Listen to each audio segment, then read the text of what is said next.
Hello, everyone. Hello, everyone. I'm Dr. Thunder, and this is Getting Ish Done with Ike and Dr. Thunder.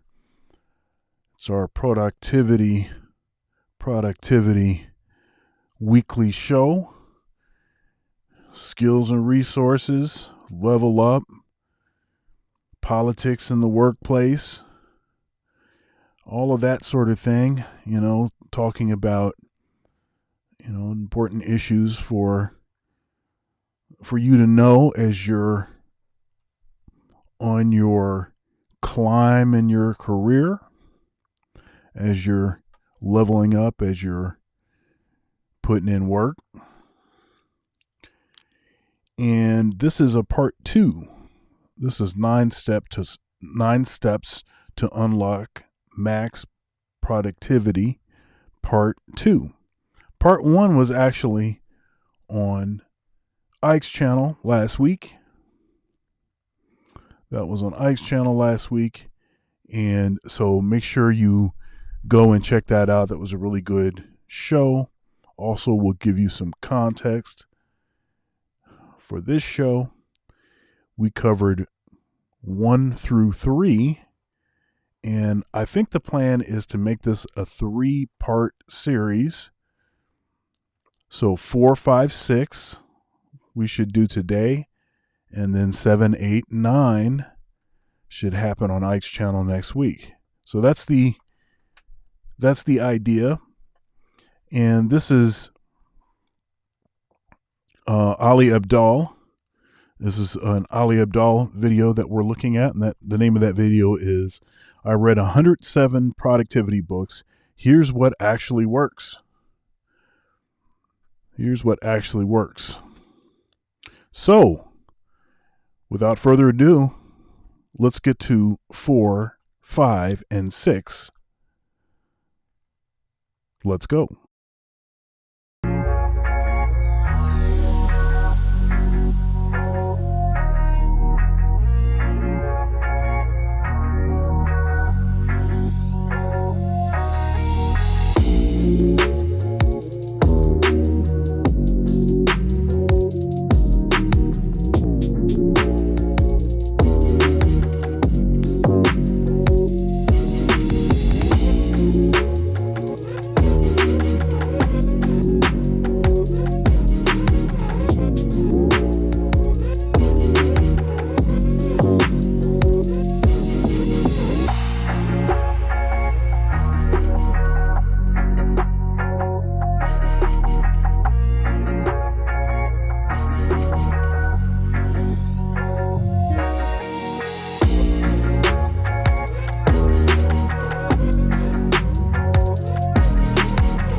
Warning: some viewers may find the following video disturbing.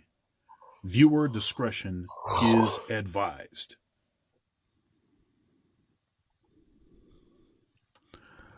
What's happening, man? What up? What up? What up? What up? What up? I'm doing well. Doing well. It's been a crazy start of the year, a good start of the year. Feeling a little tired, but it is what it is. Hopefully, I can get some good rest after this. Yeah, yeah. Me too. Me too. I didn't sleep much last night. I'm still having, and I've, on my platform, I've told folks I've been having some issues with my back over the last couple months, and it's kept me from going to the gym and some other things. Now, I've still been going to the gym periodically. I'll like sit on the couch and do work. Other folks are working out. I actually find that when I've had injuries, that's kind of helped me to stay in the sort of mind, the frame of mind that I want to be in, because I don't want to like turn that part off totally and then have to totally restart that. But anyhow, we did what was it? 9 Steps to Unlock Max Productivity Part 1 on your channel last week. Yes, we did. And Yes, we did. that was it was a good show. Do you mind maybe capping that off, or sort of restating, giving some bullet points about that? Yeah. Don't give too much of the goodies, because we want them to go over there and watch it. Yes, yes, yes. Definitely go and watch part one after this, and there will be a third part. There will be a third part. So we did the first three items, and again, this is a summary from many books that he has read and whatnot. But number one is to decide, right? And he used the long term, medium term, short term kind of framing to kind of help you decide what the goal is, right? Set the goal, set the target. Okay, have a general long term, and then break it down to more short term. And then secondly, talks about breaking it down into objectives, right? So okay, yeah, I want to own 50 laundromats. Okay, what's step one? I got to find out about what the balance sheet of a typical business like this looks like. And then I find out, okay, what it'll cost. And maybe step two is to find out what I'm going to do with financing. Well, breaking it down to those objectives. And then the last thing he talked about was pretty much about planning your day, right? And he talked about the ideal day method whereby you're focusing on the most important things so that, you're not just getting drawn by the urgent things. So you're starting out with the important things, and then you can later on fit in the urgent things and the smaller things. Because if you start just putting out fires and chasing things, that are urgent, you're not going to actually get to the important things. So those are the three basic things that we went over last time, and we had some good commentary and whatnot on it. But basically, set the goal, break it down to objectives, plan your day, and now we're on to number 4. Yeah. Okay. So here's number 4. Let's head on over here. And folks, make sure you like the video, like, share, comment, subscribe, become a channel member where you'll get access to all archived videos, support Black Male Media, support independent media, super chats enabled, super thanks for the Replay Gang, Cash App, Venmo, PayPal, Dr. Thunder Music, all one word. Spell out the word doctor. And if you'd like to feed me sandwiches, hit the Cash App, and there's actually a QR code or whatever, a code that you can scan to send you to my Cash App if you think I'm looking hungry for sandwiches. You have a way to rectify that. So so like the video, share the video, and support the show. All right, let's go ahead. Blood, sweat, tears, whatever it takes to fill those containers. But the point is, you have to create the containers in the first place, and that is where this technique of time blocking really shines. Let's now move on to step 4, which is to plan your day. And often the single best productivity tactic here that a bunch of different... Okay, so you kind of, I think you jumped to plan your day, but actually 3 was the containers. Time blocking, right? Yeah, it's really Yeah, time blocking. and yeah, that is what I kind of described it as. Yeah, you're right. what I described was the time blocking, right? When he talked about his ideal day, right? I think if you recall, and I used the whole rocks, pebbles, and sand thing. But I guess I was, Right. yeah. All right. So let's keep going here. First place, and that is where this technique of time blocking really shines. Let's now move on to step 4, which is to plan your day. And often the single best productivity tactic here that a bunch of different books talk about is the idea of setting your intentions as the first thing you do in the morning. So before starting your workday, you think to yourself, what do I actually want to accomplish today? This book, Make Time by Jake Knapp and John Zeratsky, is very good. This talks about their daily highlight, where you just ask yourself, what is today's highlight going to be? Similarly, the book The One Thing by Gary Keller talks about what is the one thing I want to get done today. Harvard Business Review says, what is your MIT, your most important task? Brian Tracy's book, Eat That Frog, talks about what is the frog, that like tricky thing that you've been procrastinating on. What's that one thing that you want to get done first thing in the morning? The point is, a lot of these different productivity books and experts converge on this one single piece of wisdom, which is every single day, ask yourself, what is the actual most important thing you want to get done that day? And then make time for that thing in your calendar. And then if you actually do the thing, even if you do nothing else, then the day has been a win. And if you just can do that every day for 365 days, you'll make so much progress that it'll be insane. My personal favorite way of framing this exact question is asking myself the question of what is today's adventure going to be? And this is great because you get the benefit of trying to figure out what's the most important task. But secondly, you also get the benefit of it just feeling a bit more enjoyable. And again, this is the philosophy of feel-good productivity, which is that if you can make your work feel good, then you become more productive by default and you have more energy and more creativity and less stress, and then life is just better. All right, then we move on to step number 5. We have Okay. So what would you think of this? Oh man, so many things come to mind, and they're all kind of tangential to the main point itself. The main point of, okay, so his heading here is plan your day, and it seems to be right from the beginning, right? So you get up and you're thinking about that thing, the main thing for the day, or the main set of things, most important task, whatever they call it. What's going to be the adventure for today? Also, generally speaking, he's talking about framing, right? So you want to frame it so that you know when there is success or failure, right? And he needn't have gone down the whole path of, well, even if it's just one thing and you do that 365 days, it's like that's not really the point. It does, if you keep on doing only one thing every day, I don't think that's very good, right? But point being, it dovetails with the previous point about making sure that there's some important highlights, right?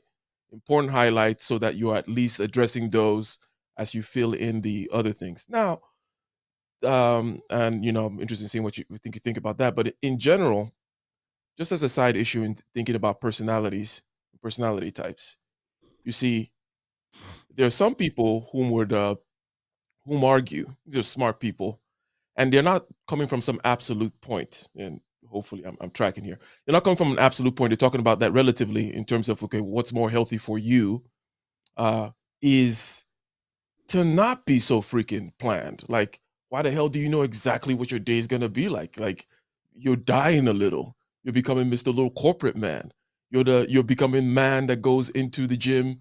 And in other words, it's a kind of a general critique, a little tongue-in-cheek critique, though, even though because we all live in modern life, we all live modern regimented life. We all go to a building called the gym where we go walk, right? Rather than presumably what we would be doing in nature, right? We would walk and we would fish and we would hunt and we will pass out at night and boom, and we will be healthy and we will be fit, blah, blah, blah, right? So that comes into mind in the sense that I am the personality type that I can't help but once I wake up, I'm thinking about the future, the day, the plan, the this or that, almost to a fault. Some of the opposite personality types might even pathologize this. And this is what I'm talking about. In other words, a smart, respectable person of a different personality type. Now I'm thinking about ENTP. I'm just going to drop it out there in terms of, and I'm talking about the Myers Briggs personality types for anyone who's interested in looking at that. Would an ENTP philosopher, which would be a Socrates or a Kaizo, for those of you who know Kaizo type, would say, hey, why not let it flow a little bit more, right? Why are you trying to be all blah blah blah, right?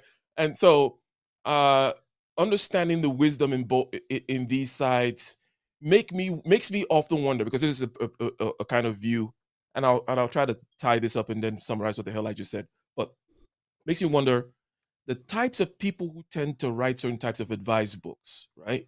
Like, whom are these types?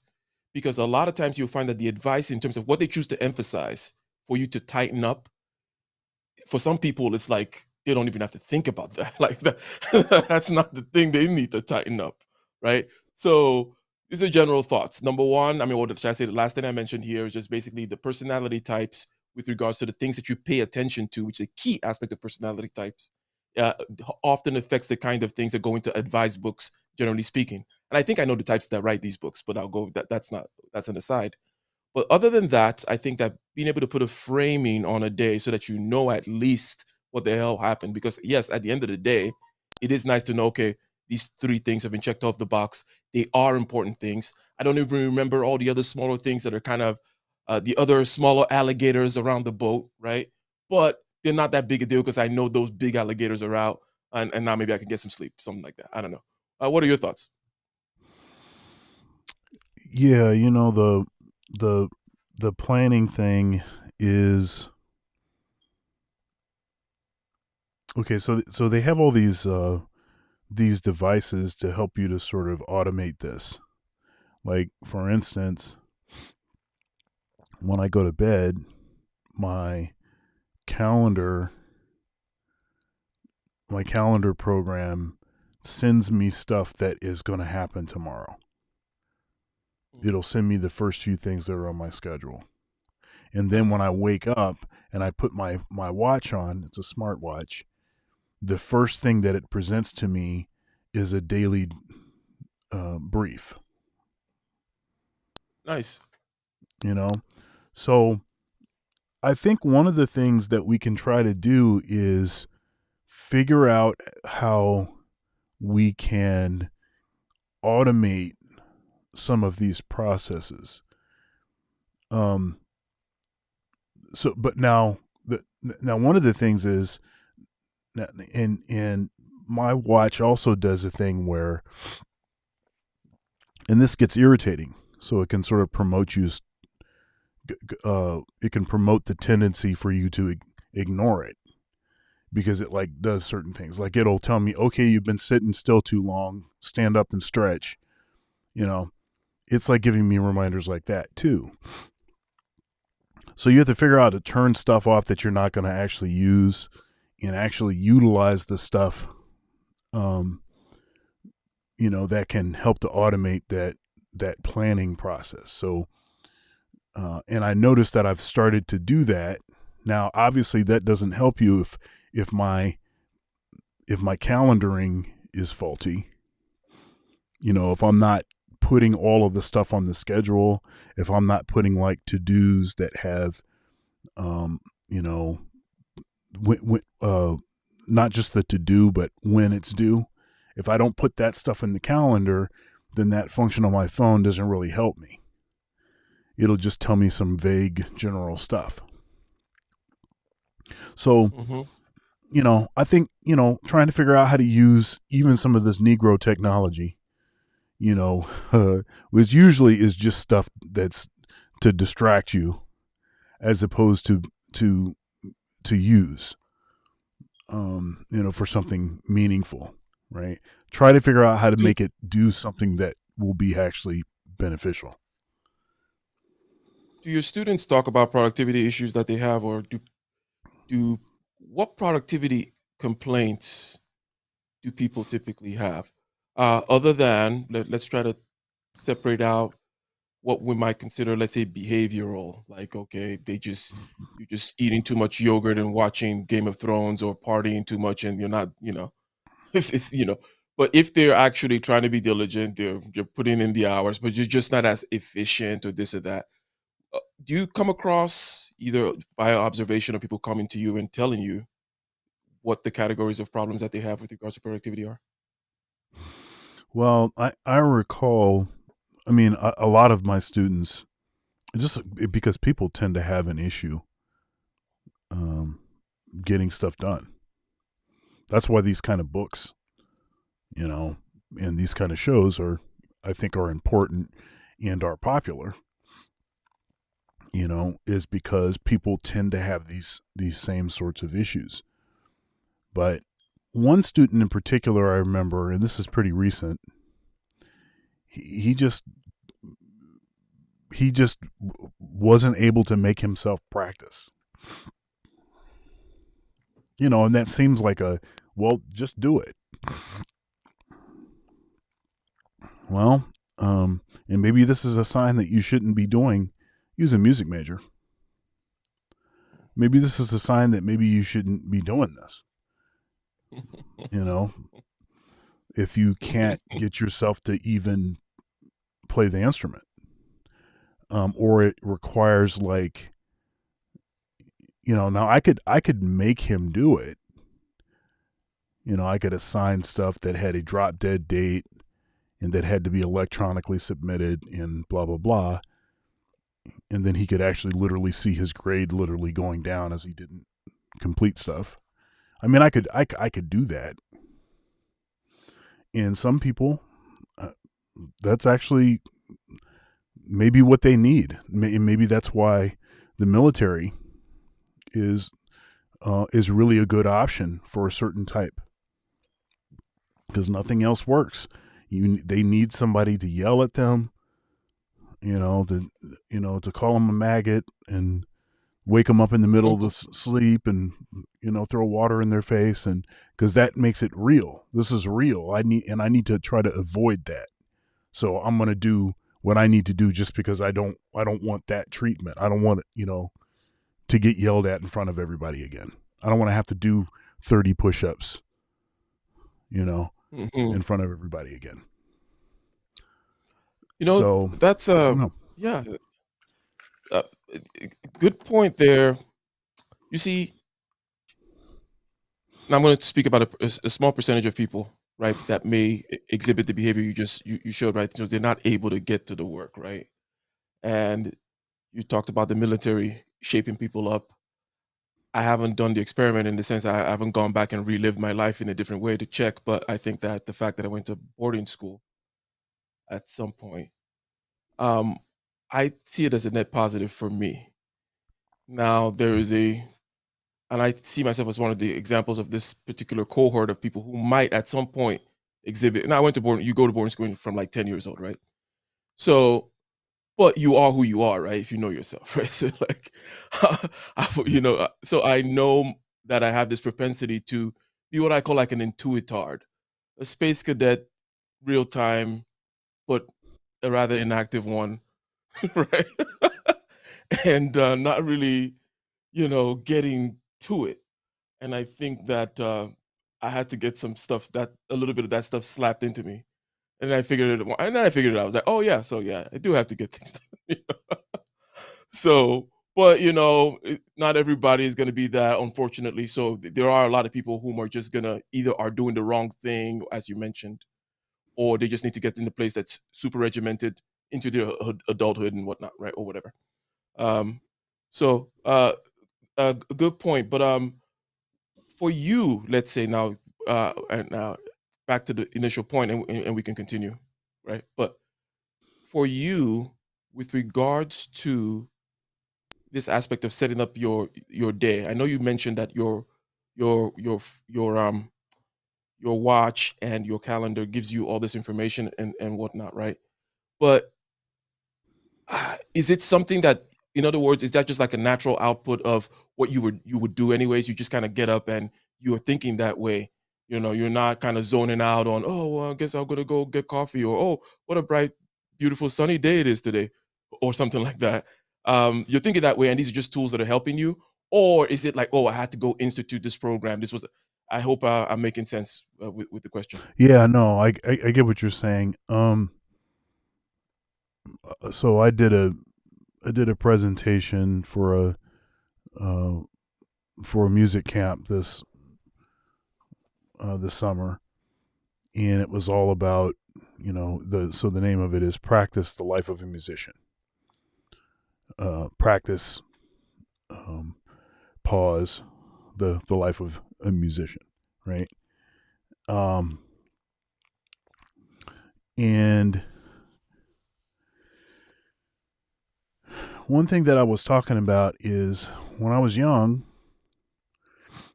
I realized that if I didn't become more disciplined, that I wasn't going to be able to accomplish most of the things that I wanted to do.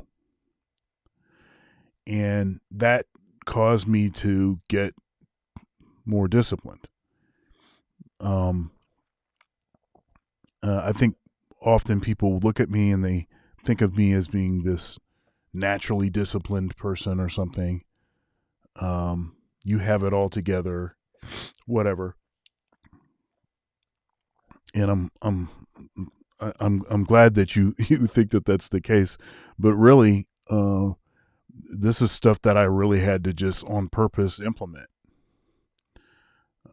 Because I could just sit around all day and just not really do anything that led to anything. I'd be fiddling around with, playing with all my toys, playing instruments, messing around with technology. I can get lost in that stuff and just waste days.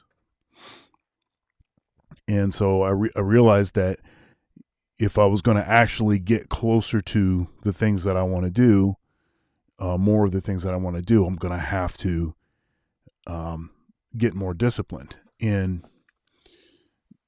so one of the major steps that I took in that direction is just to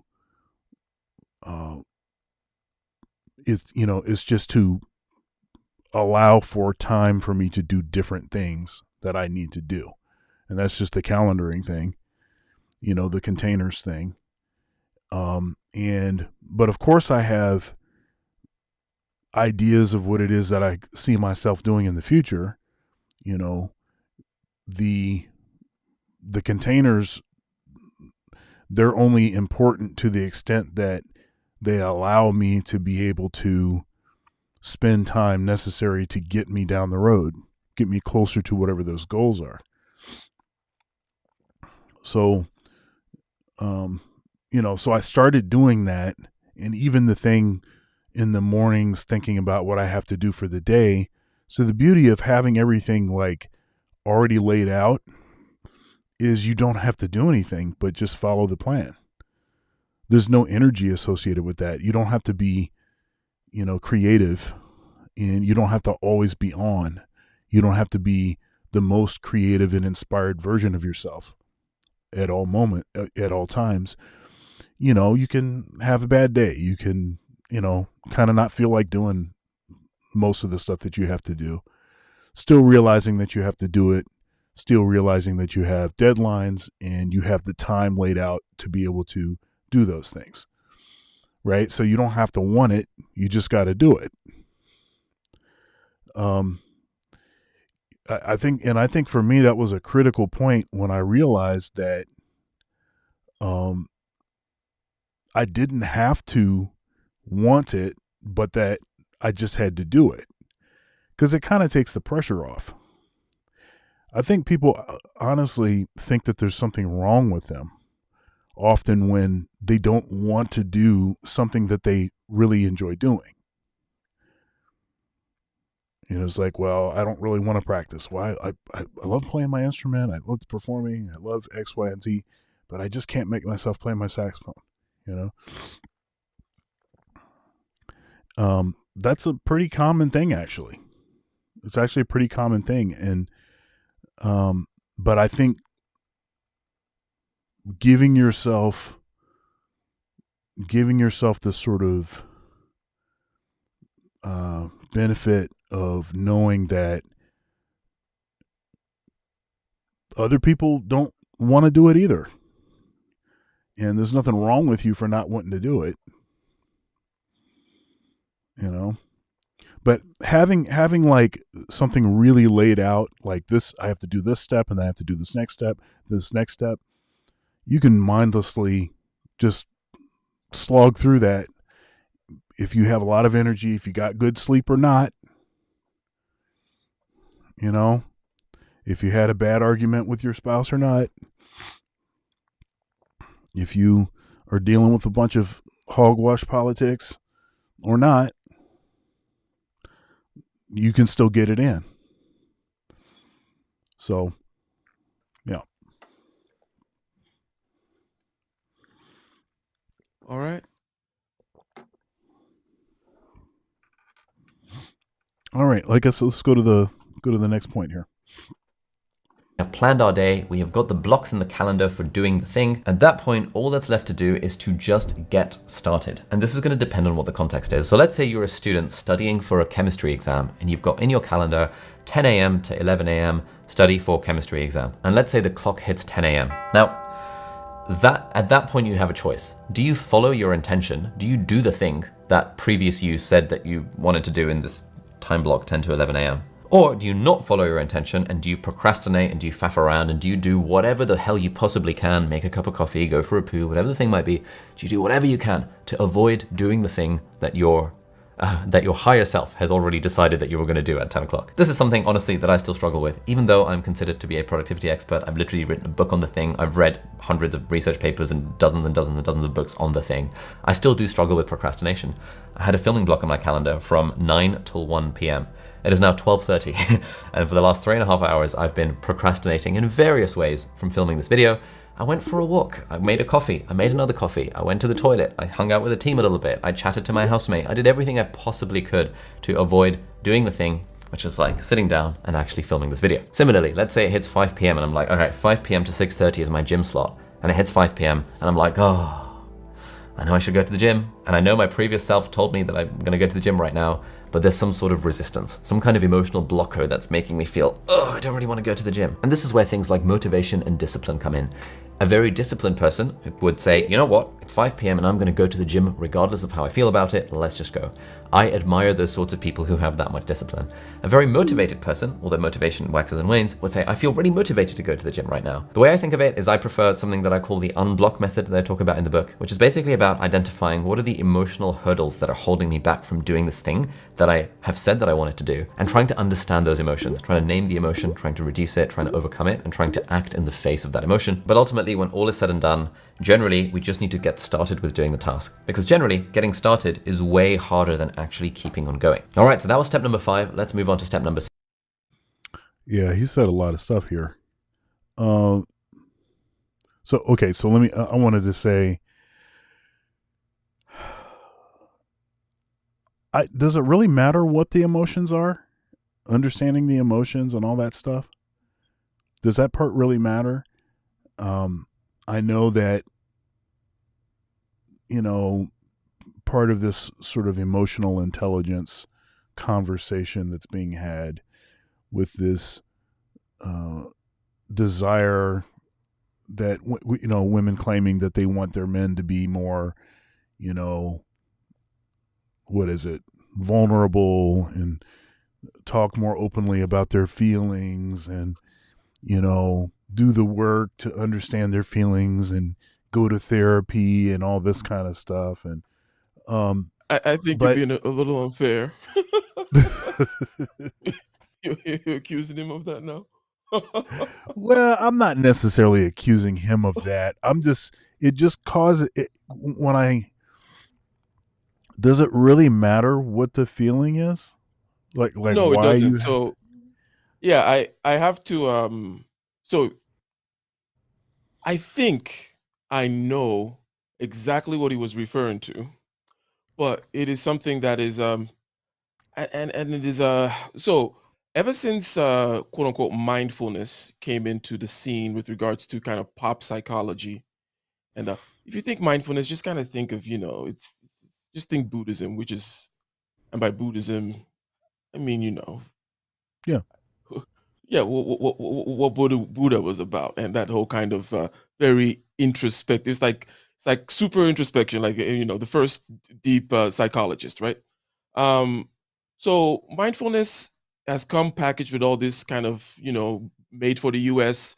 Lunchable microwave version, grab and go, and then includes silly things such as note the emotions and stuff like that. But really, all it's the same thing that I say, which is master your subjective consciousness in real time, feeling image talk, what's actually going on with you right now, literally, right?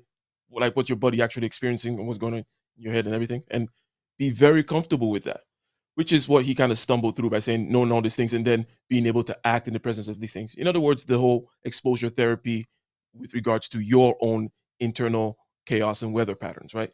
So that in a nutshell is what I know he's referring to, but he just kind of he said what he said, right? Yeah, okay, so I understand, you know, interfacing with your inner child and, thinking through what could be causing you to want to resist doing this thing, and, why are you feeling this way?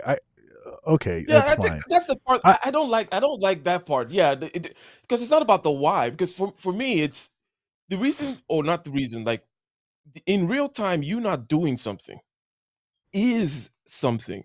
Okay, in the sense that it consists in a certain state that you're in that can be very much tracked in real time. mm, Like, okay, the feeling in my whole feeling in your body thing is the feeling in your body right now. There's a feeling associated with, I give kind of extreme examples like anger or whatever, but there's sensations, internal and external, beyond what you might call even passions or emotions. I'm just talking about the anyways. So we know that the internal sensation is complex, and then you have images in your head and talk in your head that kind of are the things that cause you to.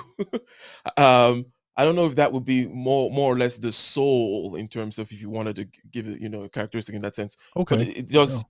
consist of those three: feeling, image, talk, and in real time being able to deal with that chaos, because it is that thing that will quote unquote, oh, I don't know what happened. It got out of hand. Things got away. What happened there? It was a cascading of feeling, image, talk that got you carried away. So point being, you have to become very aware of your whole range of, and being able to deal with it in real time. Just because your heart rate goes up, or because any particular one of these the gauges could go wherever they need to go, but you need to be able to be the observer and deal with it is the whole thing. But this idea of knowing why am I all that's BS because no matter how you think about it, because it's kind of like meaning there is some kind of stupid narrative, and pardon me if I'm going too weird here, or to on and on, and It's but all right. there is there is a so I'm saying that talking about the whys, looking at history, your past, all that kind of nonsense is BS, because while there may be an ability for a relatively high level person to draw a narrative around it, right? If you're high level enough, you know that narrative is still BS. No, it's now is all there is, right? And deal with what you're experiencing now in order to get to where you need to get to, right? And the reason, trust me, the reason why you're a little scared of this or not that scared of that, it's just BS preoccupation. It doesn't really matter. There's all kinds of for example, we're talking about procrastination. Okay, bring it down back to brass tacks. Procrastination, which is kind of this resistance to doing certain important things. And one of the ways in which you can improve procrastinate, by the way, is start filling in your time with the sand, right? The sand stuff. Oh, I'm just going to do all these administrative tasks or all these other little urgent things that are just coming by my way. Meanwhile, ignoring the big thing, right? So there are many ways in which you can kind of fool yourself into this doing this thing, right? But you are in a certain state when you're doing that kind of thing, right? And even if you don't pay too much close attention to your states in real time, you know that there are such things at different states that you are in. You know that there's a difference between you being in the zone versus you being absent-minded one day and whatever, blah blah blah, right? So that state of procrastination is a particular state, and to the whole point of you doing the whys and all that, why it's BS, because any particular thing can fill in any particular reason could be the reason why, you know, because it's just dependent on your particular history or your particular whatever. Like, and it doesn't really matter. Like, let me draw one particular line from how you say, babies are lazy, right? Um, Mm, Going from the lazy to this point involves things you have to climb over. The fact that, oh well, this particular step I had to take, had to do, you now want to draw some crazy narrative around it, right? A, most people are not able to draw a coherent narrative, so they stay stuck forever. B, relatively high level people can draw a narrative, but still, that narrative is bullshit because the hell is just a freaking thing you're making up. And why is it important that, oh, it's my when my grandma told me that one about this red shoe and your grandma and the red shoe, and it doesn't matter. Okay, get over the feeling right now so you can be an adult right now. And it's about your experience right now. It's not about the past. Anyways, that's my rant on it. You got me. Yeah. So I think, in summary, I understand what he's saying, right? But I don't think he does understand what he's saying. Yeah, I mean, if we're just talking about know thyself, you know, an aspect of knowing thyself, you know, I'm going to have these tendencies. Don't be alarmed when you start feeling like you don't want to do this because you know you never want to do this. You know, that kind of a thing, then I can get with it. If it's more like trying to find a way to make it easier to do the thing that you don't want to do, I think that's BS. And I think it's always BS because it's never going to be easier. And no matter how many different angles and mind tricks, you're either doing the thing or you're not doing the thing. And you're either benefiting from having done the thing or you still haven't done it and you still have to do it later. You're procrastinating. I mean, there's not really any space in there. And then once more, there's certain people in our society that the system is set up to protect. And then there's people that it's not set up to protect. And it ain't trying to protect ninjas. So if you're going to be spending time trying to, embrace your inner child and stuff like this instead of doing the thing that you need to do, nobody cares about that. So if it's just about knowing thyself and not being alarmed that you don't want to do something and just pushing through, and I even described earlier something to the effect of, it's okay not to want to do something. You don't have to want it. You just have to do it. So if it's on that level, I can rock with it. Anything more than that is just hogwash. Something just came to mind here about so if you don't want to do something and part of what let's say you're tired, right? And you're actually not quite efficient, right? You're not, you can't really right do, yes, but you do have to keep on going, let's say, for something. And then you start doing the thing. I find that I get pissed at that I'm doing something at a low efficiency. And it's like, dude, like, should I really be doing this right now if it's gonna be at only okay 50% of my regular? Yeah, okay, so let's make sure that let's make sure that this is not actually BS. Okay, so check it out.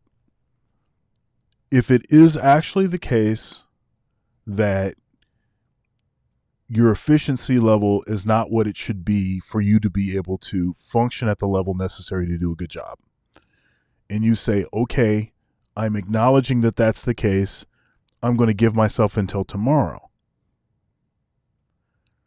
and then you actually do it tomorrow, that's one thing.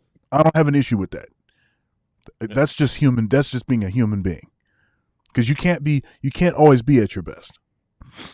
And this is where I think from time to time giving yourself some grace is actually is fine. But that grace can turn into greasy grace. And before you know it, 2, 3, 4 weeks went by, and really that was just a strategy for you to not have to do the thing. Recognizing that you're not at optimum,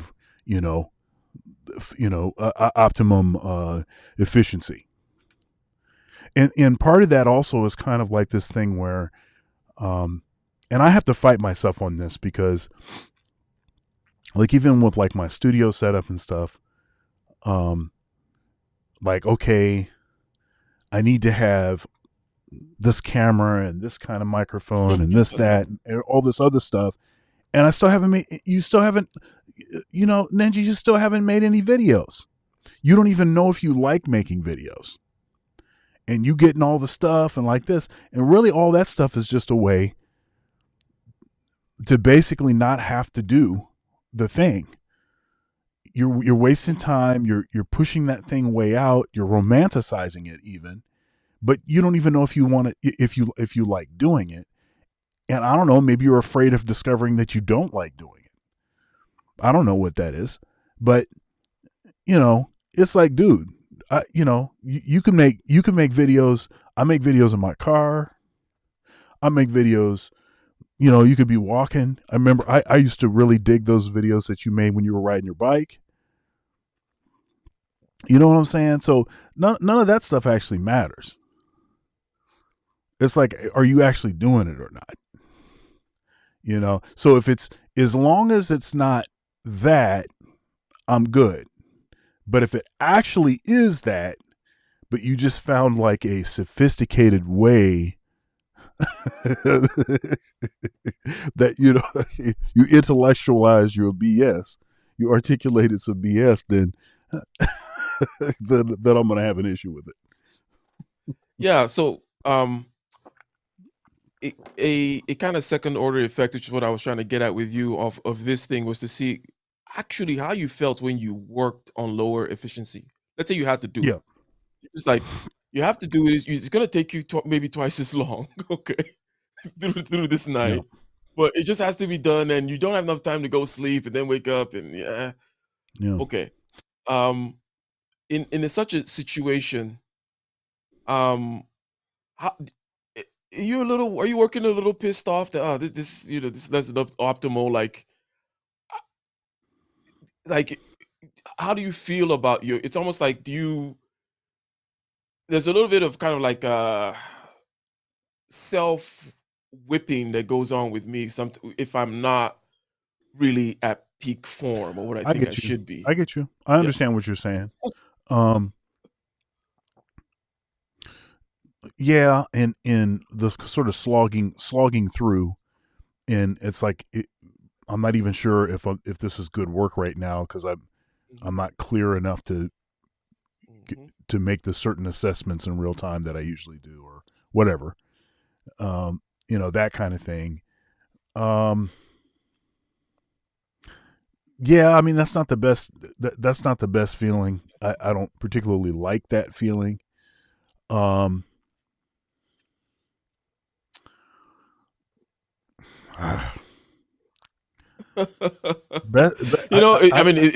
just another one of those feelings that you have to. You just have to deal. I mean, that's part of it's. Yeah, part you of have to being, deal with that one. Yeah. So I wanted to, because there are many layers to this whole set of things to deal with. I wanted to show that particular corner there of like there is a particular term for this, but the general term, which I think is not really nuanced, it's called self-pity, right? But it's the reason that self-pity needs to be unpacked. But what we just described is in that category, in that same realm. They're kind of consistent in one another, that kind of a thing. It's kind of cousins of each other. A certain kind of self-reflective, you're there's pain going on, and then you add on to it, which is typically what suffering kind of is. It's like there's pain, but then you can add this other layer onto it, which is like the mental layer that we can bring to really stand suffer on top of it. But anyways, that was a separate thing. But I wanted to, so regarding what he just said, right? You mentioned something about the military, right? Whipping people into shape. Because at this point, we're talking about procrastination. Just do it, right? Is the solution, right? So how do you get to just do it? And the book by Mr. Preston, I forget his first name now, called The War of Art, talks about just being a professional, right? In other words, getting that external, what you call the external, or you said use the word real, right? Influence coming at a bucket of water being splashed in your face to wake you up. He kind of talks about, hey, like imagine if you were a plumber or whatever, like, because a lot of times is because this book was about like the creative endeavors. The same thing for any kind of if you're in a leadership role, or if you get to decide in certain regards what you do with your day or how you plan, that kind of thing. So generally speaking, if you're a knowledge worker, let's say, as opposed to you're a professional plumber, right? What you do if you're a professional plumber, you get up, you go, and you do your job. So bringing that attitude, which is just at the end of the day like a military discipline, which he mentioned discipline, he did in the video. That attitude of treating everything now like a pro, which then takes us back to the first few numbers about using the calendar and really breaking things down, because the pro thing means you're going to set aside a time for you to write. Okay, it's going to be from 7 a.m. to whatever, just like a professional. Okay, and you're going to go in there and you're going to sit down on that table and you're going to write. It might be crap, it might be great, but you're going to go to that table at that time and you're going to write, right? So I kind of like that summary of be a pro, because it encapsulates a whole lot of things, whether you're a particular type that literally needs that kind of super regimented stuff, or you need to just kind of embody intuitively the idea of, oh yeah, I am a professional, I'm going to regiment and structure things, create external containers, all those kinds of things. But be a pro is the way to get over the procrastination demon, right? It does it never goes away, especially, I don't know if procrastination is one of your particular things, but if it's your thing, it doesn't go away. Well, yeah, it can be, and in particular, it's with stuff that I tend to procrastinate with my own stuff more than I do with other people's stuff, if that makes sense. So, like, stuff that has a clear deadline, okay, do this, deliver this product, they pay me for it. I don't have an issue with that. I don't. Well, you procrastinate going to the doctor. Right. I'll procrastinate going to the doctor. That's right. I'll procrastinate even working on my own creative stuff. My own projects that are sort of what they used to call sort of vanity projects. Stuff that I'm just doing for myself. I will tend to procrastinate with that stuff because I don't. It's easy to abstract the bottom line. I'm sorry. That's not what I wanted to say. It's easy to obscure the bottom line. It's not necessarily clear where it is. Like, I'm doing this because of this reason, but how many dollars does that convert into? And not that everything is about money, but that's an easy way to quantify what it is that you're doing. It's like, okay, is this the thing that I should be doing, or should I be doing this other thing that, brings in a few more shekels, So it kind of can sort of turn into some of that. And it's not necessarily the money thing that is the issue. It's just, I just use that as an example because I think it's easy to, it's an easy example to understand. Yeah, it's interesting because when you say quantify, and there's this word which comes from ratio, it's called ratiocination or something, right? Which is all about creating relationships between things, right? You talk about the relationship in terms of opportunity cost, for example, between possible uses of your time and such, right? But that ability to, and then the tendency to follow through with it, breaking things into relationships, the more parameters, blah, blah, blah, and the more nuanced, is, it can be not to be trivial, but a blessing and a curse. But the point is, you talking about the dollars as a way to bring it in. Really, the dollars are just a way for you to think about different parameters denominated by the dollars, right? You're just bringing other things. Okay, what is possible other things denominated by the dollars? But it's that tendency to want to be able to think about things in terms of ratios, relationships, this versus that, that versus this, and it's good to have. Not everybody thinks that way. Sometimes, or there's some people who tend more to pour themselves into stuff especially for other people or for, and I'm being generous when I describe this, 'cause I'm talking about extroverted feelers, people who are extroverted feeling dominant, um, will do that kind of a thing, and then they'll find themselves kind of drained or feeling like, um, what's the word, resentful and such and things of that nature. Um, and yeah, that's a different problem, right? That's so it's like to Hey, have. Yeah, go ahead. okay, I'm gonna park here for just a bit. This going to yeah. So you're talking about resentment, and there's this strategy that certain folks have found this to be beneficial, but I think that it promotes arrested development. Okay, so what I'm talking about is this thing you hear people say, you need to, I don't know, dress better, or I don't know, dress better, or make your bed, or do stuff for other people, or whatever it is. And they try to make it all seem as though, but do it for you. And then that's supposed to be the sort of trick that, that's the hack that prevents you from getting resentful of other people because you were doing things for them. And when I think about how low level that is, aren't you supposed to mature into being able to do things for other people? Do things for other people even if you're not getting anything from it? Isn't that like a basic part of maturing, becoming an adult? Isn't an adult supposed to be better at that than a freaking toddler?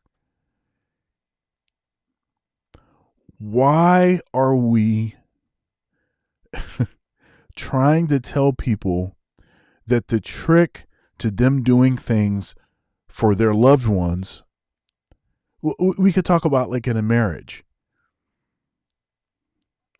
telling women, for instance, hey, just do it for you. Do these things that that a man wants. That's part of the reason why he got married. It's part of what's supposed to come with the deal. Figure out how to flip that so you're just doing those things for yourself. Do it for you. And Look, you know what I'm talking about? That stuff that bothers me. It bothers me a lot because you're missing out on the point. You're missing out on and what's terrible about this too is often it'll be Christians, and loosely defined, pop Christians, Cub Scout Christians, the secret Christians, it will be these surface level Christians saying this stuff and not realizing the profound irony.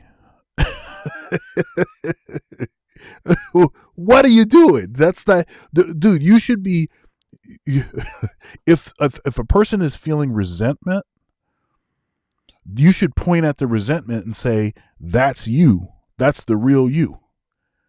You feel that way because you were having to do stuff for other people and you don't really like doing stuff for other people. You want you to be the center. It's kind of interesting. I'm digging what you're saying here now.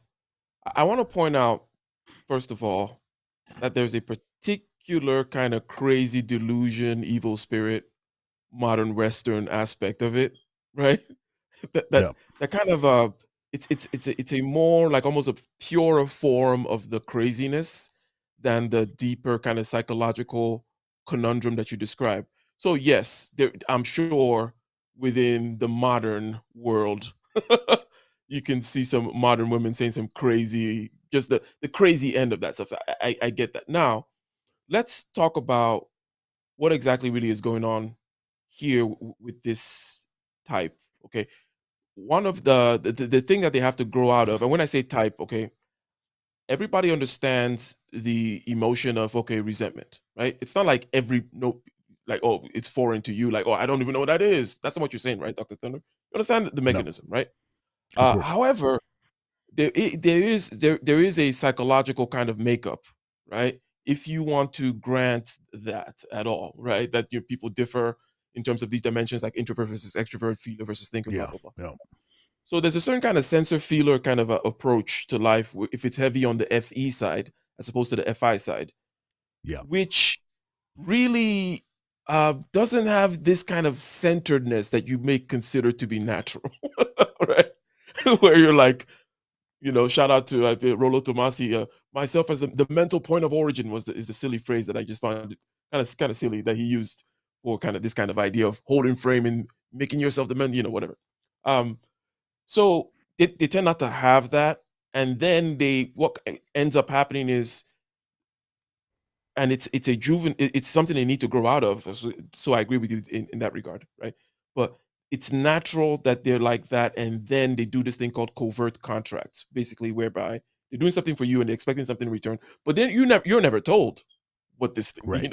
like it's like a covert kind of contract, because to them they're just existing in this bubble of feeling whereby it's a kind of a reflective thing. I'm reflecting I'm making sure I'm okay, you're okay, we're okay, that kind of a thing. And if you're not doing that because you're more of some kind of thinker using a particular type of thinking and perhaps more introverted, hence more have this kind of a centeredness, can be more natural to you, you know um then you're gonna hurt those people once or twice or whatever. Like, you too are gonna be confused by what the hell just happened, right? You're like, what the hell did I just get myself into? But 100% to be mature is for these people to be able to get that stuff under control, okay, and then work on some of their weaker aspects. Just like you have to work on your FE, right? It's not like you just completely ignored it and became a hermit in the forest, right? You have to work on your FE. They got to work on some other stuff more in the TX dimension, TI or TE, blah blah blah, and also it kind of NI, kind of framing things properly. And anyways, blah blah blah. Yeah. No, I mean, I knew you were going to go to the I mean, to the personality thing. I mean, there's obvious bias that I have. I'm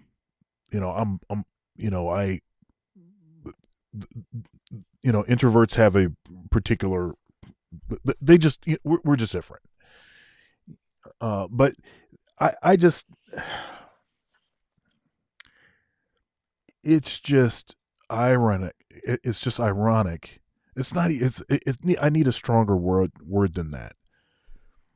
But it's just ironic this that shit has gone off the rails because it is a certain kind of look. There are different ways to organize your society, right? And generally speaking, you're gonna have masculine versus a feminine way. Oh, well, what is that? What is that? Okay, well, you go out there into a grade school where boys and girls are playing, and how do they organize themselves? Yeah, that's the difference. That's what I mean. You don't have to ask me what a woman is. So there's going to be on the girl side a need and in high importance for outward egalitarianism. There's a certain kind of like outward, we're all equal type stuff. right. However, there's a covert competition. Okay. Boys is kind of like the flip, where outwardly there's competition. I'm the loudest or whatever, right? And however, though, one of the advantages that it gives to the boys is if you're not the loudest, well, then maybe you could be the best saxophone player. If you're not the best saxophone player, oh, you could be the guy that gets everybody out of a crunch because you can keep your head calm and you can read maps or something, right? So everybody can Right. kind of excel in these different areas of hierarchy, and there's open competition, and everybody knows it's on the record. He's the guy for the maps. that's the sax guy, and yeah, he's our boxer, whatever. I don't know, right? That kind of a thing. So Right. if you allow a certain kind of if you swing in the direction of more of the feminine, and I think it's a more of an out of balance situation that's going on here, right? That's why this particular Western example that I gave, right? Why it would be just so kind of more pronounced with a particular kind of crazy person over here, right? is it, it, it, it just kind of completely let that whole thing go off the rails, where it has now just become about all these kinds of. Anyways, I don't need to re-describe what you very nicely described, but it is a hallmark of unchecked covert competition and Yeah. all that weirdness that goes on on that side. It's just like stop. It's like stop trying to find hacks and tricks and stuff, and just freaking address the issue. You know, it's like stop that. Well, yeah, but this Stop is my doing that. truth and my experience. Oh my And goodness! how Don't can do that, you man. say, well, dude, but we're all, and it's it is a crazy thing. It is a And crazy and thing. and, Yeah. and yes, I know that more of society buys into that stuff than doesn't. I realize that that's the case, and I'm the minority, and blah blah blah. I understand. However, it just seems to me that it's obvious to everybody when people are doing that. It just seems Yeah, that's what I was about. obvious. Yeah, I disagree with you. I think more society doesn't buy onto. I think that there's way more false, there's way more pretending going on, right? Mm. And allowing a certain thing to kind of go wild and crazy. But I think that no, people are not really buying it. Um, and I don't know how far I can kind of stretch it or kind of analyze what the percentage of what kind of people are doing, blah blah blah. But there's an aspect of this which I'll kind of create with the analogy of how upper class people live very quote unquote boring regimented lives, and by boring I mean to be kind of provocative, but I mean that the divorce rates go down, then kids go to Yep. school, there's people pay them, there's certain kinds of kind of typical bourgeois stuff going on there, as opposed to what they might preach when they come to their and this person is some Ivy League professor, let's say, right, or something like that, right, and they'll preach this crazy bohemia, wild, off the wall Foucault stuff, right, but they're the furthest away from that life in reality. Yep. Yeah. And I think that that kind of analogizes a lot of a huge cohort of those whom actually so you have the crazies, let's say it's like 15%. Right underneath that, I think there's this kind of like a solid 45% of this BSers, right? That don't really, and don't live, but they're just kind of, I think that's mainly what's going on. And it's not a, it's crazy. I mean, you can't run your military on those kinds of crazy principles or really do it, or really do anything that makes things work with these kinds of ideas. But I think it's crazy. You can go all over TikTok or all these social media hearing people kind of being in this very delusional, self-centered, very immature, um, everything begins and ends with me, and I have to be the good person, right? No way am Oh, I ever going to goodness gracious. reflect upon myself and say, hey, yeah, I do F up. And yes, like, you don't have to, I don't have to feel like I need to do it. Yes, I'm going to blah, blah, blah. We even talked about, hey, having to slog through stuff and whipping ourselves and this and that. Yeah, we get blah, blah, blah. You know, on this other side of the aisle is all this kind of it's okay and that's not nice and I blah blah blah or this or that or the capitalist system did this to me or I deserve that or that whole that whole world is yeah, I think it's mired in kind of nonsense, and I think anyways, so one of the things that kind of came to mind in line with that whole masculine and feminine approach to kind of social dynamics, if you will, where one is more outwardly competitive and such, quote unquote, men will punch each other and then be friends again, that kind of a thing, right? Um, Right. and I think that it is if you kind of I think that men are kind of like we're like the valve, the release valve for tension in society, because we can actually take it and we can actually do that stuff. Open competition without have things happen to go into the wrath of hell and shit. Right? You know, Right. like, so it's almost like, okay, with a nice balance, you can have the men be the release valve, and then the women have certain other things which they have to do, such as, shame other women into doing whatever the right thing in the culture which has been established is, and all those other kinds of things, right? But I think that without men diffusing and doing what men do, and in that group, you're just going to start getting this cauldron of craziness getting bigger. So goes my misogyny. That's right. Misogyny. Yeah, you can't point out anything that may be a weak point, and in the in those that we can't mention. But anyhow, so yeah, so that's just a it's kind of it's a pet peeve of mine. It's more than a pet peeve. I hate this, and especially if you're espousing a particular religion that proclaims achieving a state of selflessness as a primary goal.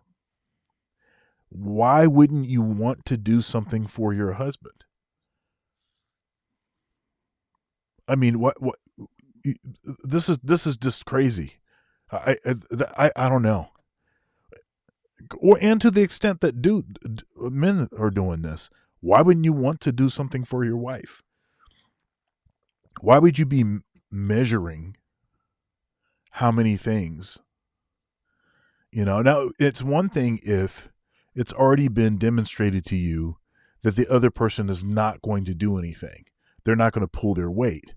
So using something as an example, that's different. Or beginning to calculate what's going on just for your own sense of sanity, that's different. But being in there just like tallying stuff, like I just don't get how that is somehow, because look, it's the very same people that are proclaiming the good news, as it were, that seem to be, in many cases, the worst offenders of this. Yeah, see, that's the stuff that I can't mess with it. Let's get this last point. Oh no, you go ahead first. Perhaps a last word on that. I think that men have to be useful. Okay, in other words, men have to be useful. One could say that men are the kind of nature's little experiment toolkit. So we tend to have, smartest of the smartest people are men, and also the dumbest of the dumbest people are men, right? And the this is and the that, it's got kind of a wide, kind of crazy, many wild cards nature kind of throws out there to play. Men are more dispensable, can be dispensed with more, right? All you need is one man in a village full of, but you can't repopulate the earth with one woman, right? But you got one man and a nice squad of women, it could work out, right? So these types of things. Hence, from a very base level, again, these are things people should grow out of. From a very base level brainstem way, a woman looks at a man and he has to be useful, right? And I think that these days, if you follow a particular narrative, men are useless, right? So they're useless for all these reasons, and they're also toxic, and they're also abusive, and they can't even do well in school, and they're broken dusty, right? And then so why would I be doing anything for this? I'm designed to protect myself and my baby, and have a man be useful as a part of it. Right? Now, again, emphasizing the part of this is completely wild, crazy when you go this far with it. The basic story arc of like a person with the psychological type that we described earlier. That I just needed to put that out there. But Yeah. really, in what you're talking about is is the same thing, but just super amplified, crazy, no kind of balance on the other side. All right, let's get to this next point here. 6, which is to stay focused. So at this point, we're sitting down to study for the chemistry exam or go to the gym or film the video, whatever the thing might be. And at this point, the key thing that you need to do for your productivity to really level up your productivity is honestly, it's really simple. It's to just stay focused on doing the thing that you said you were going to do and not getting distracted, not trying to multitask, not trying to task switch, just doing the thing. There's some evidence that I saw recently that apparently the average worker wastes 28% of their day in terms of efficiency because they're trying to task switch or because they're getting distracted. Over the course of 10 years, that's a whole 3 years. Over the course of a 40-year career, that is a whole decade that we've wasted because we're getting distracted. That's just an insane amount of time to waste. And so you can level up your productivity by quite a lot by just getting good at focusing on the thing. This might involve turning your phone off or chucking it across the room or having it face down, out of sight, out of mind. It might involve turning on a focus mode on your computer so you don't see notifications. It might involve putting headphones in if you're in a coffee shop or if you're in a co-working space or something so that people don't necessarily interrupt you. Deep Work by Cal Newport is basically an entire book talking about how to focus. And so if you struggle with focus and you know personally that this is the step that you struggle with, then seek out some books, seek out some resources on how to stay better focused, because if you can stay more focused, again, you're massively boosting your productivity. Now we come to step number 7, which... All right. Step number 6, stay focused. I was like, oh yeah, sure. Why not? This sounds easy, right? That's right. That's it. You stay focused, man. Stay focused, gentlemen. So, yes, you want to stay focused. I have a couple of things to say about this. When it comes to, let's say, kind of, because it's like a mental thing, right? You can imagine somebody whose mind tends to wander more than another person. But generally speaking, in the mental realm, focus is not my issue. It's more of energy that is my issue. Where it's like finding myself running out of energy, finding, oh, this is not as efficient. Find the best way to stay efficient. Hence, needing sometimes to switch the task and so on and so forth. So, however, though, there is you mentioned this kind of a task. You mentioned task switching as a way of as being inefficient, and then he went on and this crazy stuff about, oh, you wasted 10 years. It's like it's a crazy way to kind of try to put numbers to something. Yeah, sure, no, wasted 10 years. Anyways, the idea that task switching, even perhaps between 3 things or something like that, or doing that is necessarily inefficient, is wrong. And it's a small point here. I'm talking about a small part of the pie chart here, whereby why isn't it necessarily wrong that, or less efficient if I switch around? Because there's some particular states, especially when you're talking about energy, which is the thing I deal with mentally. There's some particular energy states where it's like, I think I can kind of scatter around maybe 3 administrative type tasks right now, kind of hop around and do some kind of clear up little things, and I'll be a lot more efficient than trying to do this other kind of thing, that this kind of more narrow tunnel vision type stuff. Sometimes narrow tunnel vision energy is just kind of done for a little bit. It's got to recharge, that kind of a thing. Again, a narrow slice of the pie here with regards to nuances in energy regulation, right? Not everybody needs to, or not everybody will even get there in terms of trying to be this nuanced with it, whatever. I'm just pointing out that task switching can be operates differently. So, having said that, again, I see a bias with the people who tend to write these types of books. Okay, the bias actually works in my favor. In other words, I think it's people like you, Dr. Thunder, and also share similarities to me that write these types of books. But I know that there's at least another type that can actually get work done. Because yes, I do know that. Yeah, there certain types need to hear from us. Okay, I'm not saying that. No, they definitely need our instruction, right? But there's there's another type where a certain type of not being so focused actually is the more nicely or well grooved path. They're more efficient path, right? They're just kind of more efficient that way.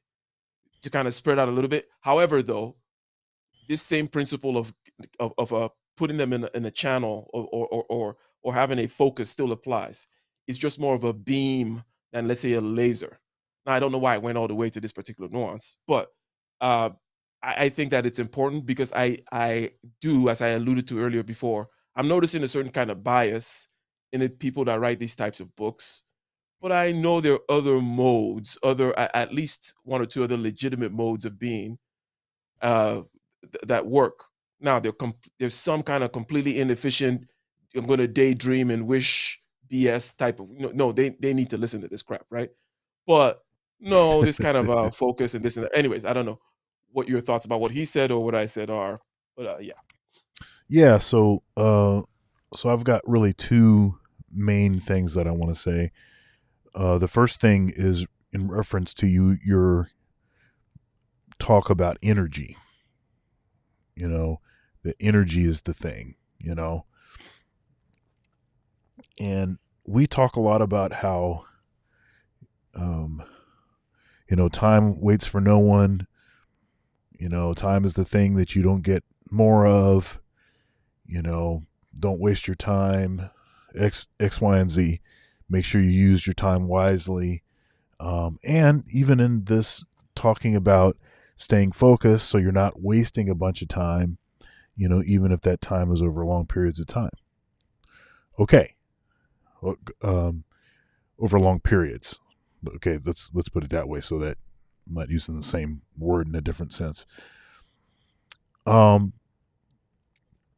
we don't talk very much about energy. We don't talk very much about energy. And the thing is that you could have all the time in the world, and if you don't have any energy, you can't produce anything. You're not going to be able to do anything. And so protecting your energy and focus, and you've heard me talk about intensity being the real thing that actually produces results, not I have this window of time, let me just lackadaisically do this thing. No, it's that intense leaning in, that's the thing that actually produces the results. But that is very intense, meaning it takes a lot of energy.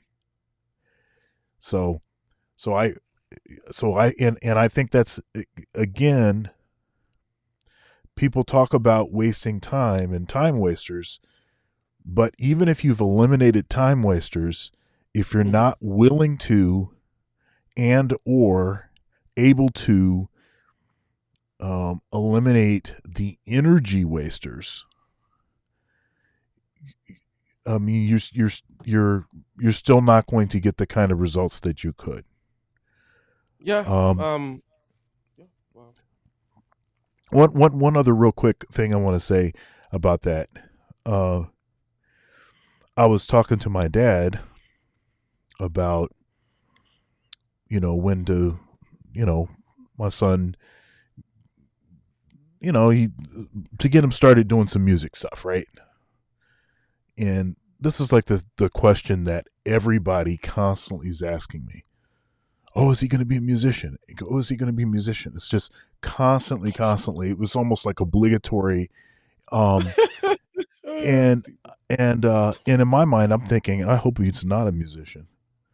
I mean, he's going to have to do music. Yeah, do some music, but he'll do music. But as far as a living, he needs to start a bank or something. That'll be. And but I remember talking to him about, like, when my son was really young, and it seemed like he had some interest, and like, okay, so when should I like make this more like of a disciplined and structured kind of thing that he's doing? And I remember just having a conversation with my dad and him saying, well, that, by the time, say if a kid gets 12 years old and they still haven't started playing yet, they can cover up, they can cover a lot of ground really quickly. and you may think that it's this great advantage, but unless that kid is really intense when they're really young starting, it's probably not going to be very much different than the kid that starts when they're 12 or something. But they are really into it. They're really engaged, and they're super intense about it. So you think that you got a leg up in an advantage because you started earlier, but not only do you risk actually turning the kid off, because you can it's possible to start them too early and then to be too strict with them, and now it's like they're never going to want to do it. So you can risk that, but you may think that you're getting some big benefit out of this, but you're not really. It's almost like it's for you and not really for the kid. So I saw that in that conversation is just kind of related to what we're talking about energy and focus. And if you're actually intense and you want to do this, then that's going to produce different results than if you're just sort of going through the motions. Well, my dad told me to do it, blah, blah, blah, this kind of thing. Now, what was different about me when I started when I was 6 is I really wanted to do it. So if the kid doesn't really want to do it when they're that young, probably making them do it is probably not good, because it could be setting up a certain pattern of them being lackadaisical about stuff. There are many Chinese kids who never touch the violin ever again and never want to hear about the violin ever because right. The tiger mom forced them to play violin when they were 6. So. That's right. That's right. And then the other thing I was going to say is I think it's useful to have some different categories when we talk about what sometimes gets referred to as multitasking and this big umbrella. And then a term was used, task switching. I'm not exactly sure what that is, but I'm not sure that switching tasks is a bad thing. Because actually, say if you're really focused on something for 20 minutes and then you say, okay, I need to switch to this other thing, that can actually extend the amount of intensity that you're able to lean in with. Yeah, it's definitely an energy regulation thing. There's this right. So your eyes are a big part of your eyes take up a lot of energy. It's kind of crazy because it's just like this direct pipeline to your brain, and your brain sucks a lot of energy. And so being able to rest your eyes, I have poor eyesight, so there's a general kind of like call it a 20-20-20 exercise. Every 20 minutes, kind of look 20 yards away for 20 seconds. It's kind of refocusing your eyes. Or what I do have like a little airplane thing for kind of close, what you cover your eyes with to go to sleep. I forget what they call it, right? And that is just another example of these things that I do to, along with breathing exercises, to make sure that the energy is properly used. Because it's when I mention energy being the problem, you're like, okay, well, but it's not just a question of, okay, pumping in more energy.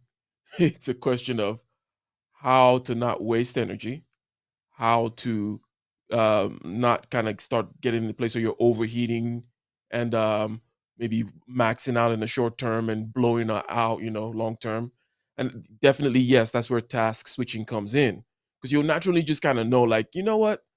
Let me, as a matter of fact, stand up, walk, and go take care of the signing of those documents, like something physical, rather than be on the screen or sitting on the desk. I do have to sign those things and put it in the mail. Let me go do it right now, because let's get away from the mail. So yeah, that's the task switching thing and whatnot. And yes, I think it's definitely different from just quote unquote what they call multitasking per se. Because task switching involves an understanding of. I'm sorry. Go ahead. Yeah. No. I didn't mean to cut you off there, but task switching and multitasking, I don't see those as the same thing. multitasking, it's been shown that you can't actually really multitask. I mean, you can do multiple things poorly, but as far as doing it at an efficiency level, you can't actually do that. Try to listen to 2 audiobooks at the same time, for example. Right. It doesn't work. Right. That's right. But what you can do is what I call piggybacking. Now, I didn't invent this term, but piggybacking is when you're doing something that's low level and something that's pretty intense at the same time. Mm-hmm. So the low level is something that's become automated. So something like driving and listening to a podcast, or like Walking exercising, or like exercising while listening to a lecture. Yeah, or exercising while working. Actually, like, people have this treadmill, stand-up desks, right? Yep. And piggybacking. As a matter of fact, piggybacking is something that I actually use too sometimes when, it's kind of like a motivator to kind of keep on going. Now, I was gonna come for you when you mentioned being at the gym or going to the gym, even though you're back and you can't blah blah blah, but you still go because I'm going to use an annoying word. You know what I'm about to say, right? You need to keep up that momentum. But anyways, okay. Yeah, I knew, when I was saying it, I knew you were thinking that. Okay, good. But I forgot what we're saying now. We're talking about the energy. Energy task switching, piggybacking. You were talking about piggybacking. Piggybacking is something that I use, or sometimes when there's a certain amount of motivation to use. I don't know. Sometimes my energy needs to be activated, and it's rare, and it's more like certain states of maybe a little fuzziness or tiredness. Whatever. This is not peak optimum state I'm describing here, whereby I need some extra distraction. And then I can kind of just work through this work, right? And sometimes I'll even go like, maybe I'll just hop on, like, let's say a panel or something, hop on Kaizo's panel or some stuff like that, right? And if and it can just it's kind of automated, and we're not gonna get too intense into anything, right? But I can just make a comment here and there while I work. And in a weird way, even though it pains me to say this, maybe it's even like a keeping me company while I work type stuff. Maybe that's one kind of aspect. Yeah. Yeah. No, I totally get that, and it also depends on the intensity level that's required to do the thing that you're sort of need to be distracted from. Something that I'll do frequently is and this is particularly useful for practicing guitar. Sit on the couch as you're watching something. I'm watching Netflix. I'm watching like a season of Married at First Sight or something. And I've got my guitar and I'm practicing a bunch of stuff. And it tends to be like scales and arpeggios and different patterns and maintenance kinds of practicing. And stuff that, I don't want to say that it's mindless, but it's not an intense sort of level. But it's very productive, and I've spent a lot of hours doing that and definitely get results. I think one of the reasons why you have so many really great technical guitar players is because of the ease of playing the instrument for more hours a day, because either it doesn't have to be plugged in, so it's not really making that much noise, and you can sit on the couch with it comfortably. It's not really quite the same thing with saxophone, right? Now I have a MIDI wind controller, and I years ago I spent hours and hours sitting on the couch practicing, patterns, scales, all kinds of things, while I was watching, TV or sitting next to my, girlfriend or something, whatever. So, yeah, it's just, it's a lot of,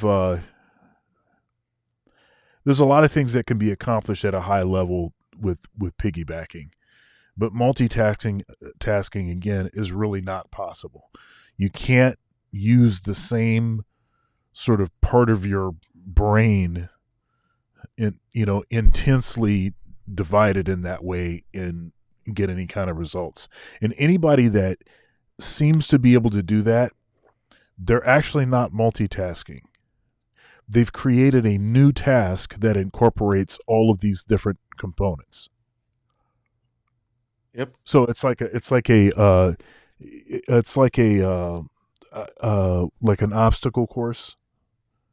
Mm-hmm. So it's not really that you're doing all of the stuff at the same time. It's that you're doing this part of the obstacle course, and then now I got to go to this other thing, and then I have to use this other technique, and then this other technique, and then this other technique. That's not multitasking.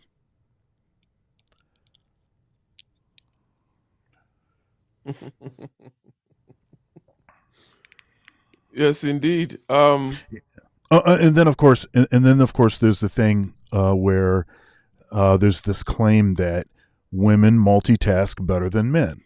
So of course I would be saying what I'm saying, right? Because I'm a man, and so then I wouldn't understand. That's right. We all know that's what this is all about. You're just out here. I'm mansplaining. You're mansplaining how they can't multitask, and you're coping. Your inability to multitask. Yeah. Yeah. So.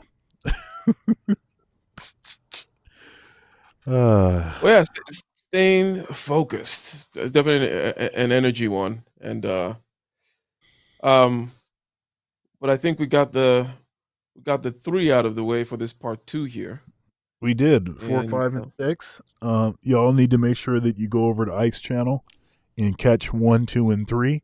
Fascinating conversation on that topic. If you like this, then you'd really like that. And then we'll be back on Ike's channel next week on Wednesday for another riveting episode of Getting Ish Done. All about productivity, skills and resources, leveling up, and of course, getting ish done. And I think that's going to be our time for today. That is our time, sir. That is our time. All right, so I'll see you later, man. All right, peace. Peace.